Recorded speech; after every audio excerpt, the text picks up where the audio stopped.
I thought I would start off by just talking about the gaps, the disparities that we have in this country.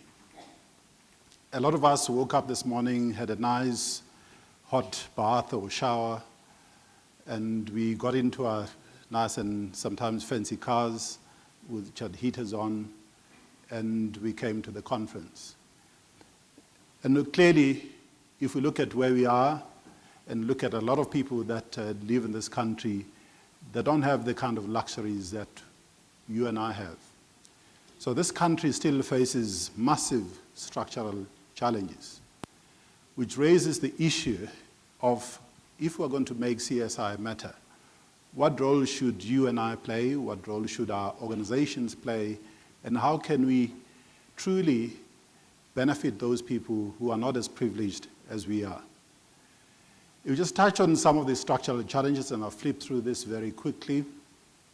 Starting off with the Gini coefficient, that's a difference in the earnings gap between the haves and the have-nots. You will see the red bar there that South Africa has one of the largest Gini coefficients. So the gaps between those people who have and those people who don't have is one of the largest. And in fact, if you look at the more developing countries, the bigger developing countries, we are the worst when it comes to that. We are ahead of Brazil, we are ahead of a lot of other countries that face similar kind of conditions.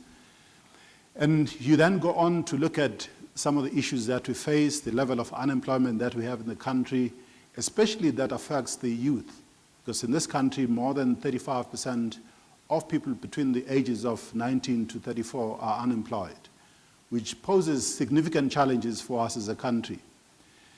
And if you look at just the level of people who are even trying to eke out a living, who are self-employed, we have a very low level of self-employment as well. So even those people who are not able to get into formal employment, who are able to start their own businesses, we're not really doing well as a country in that area. And it's estimated that by 2015, we could actually face a situation where more than half of the adult working life population is actually unemployed.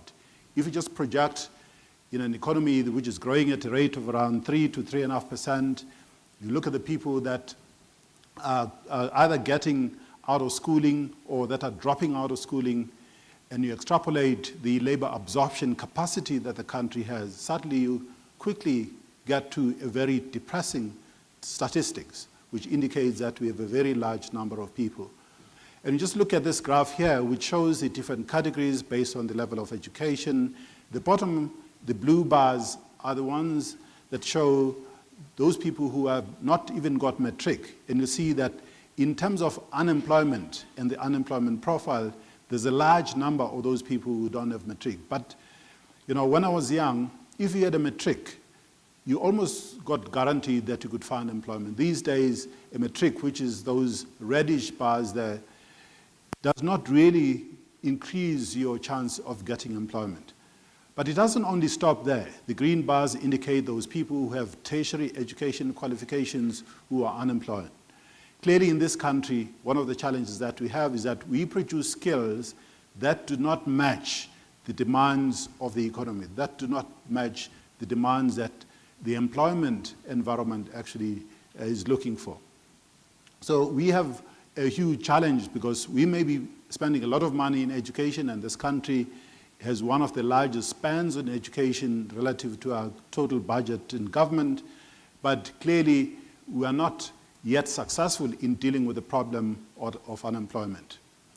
Now, if you look at education, I mean, clearly you'll see that the bulk of the people who are unemployed are African and colored.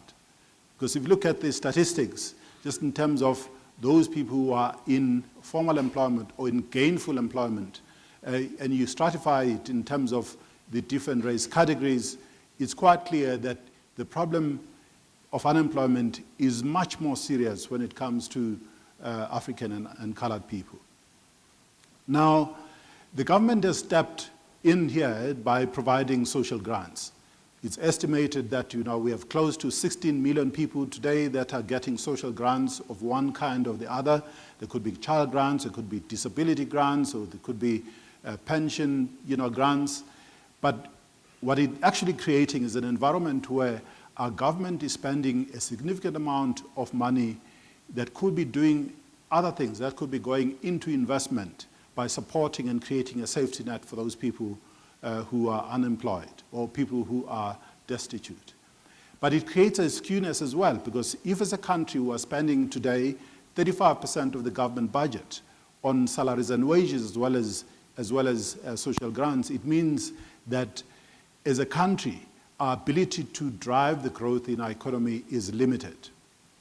And if you consider the fact that less than 6 million people support about 16 million people in terms of taxes that you and I pay, clearly you find that this environment is not sustainable.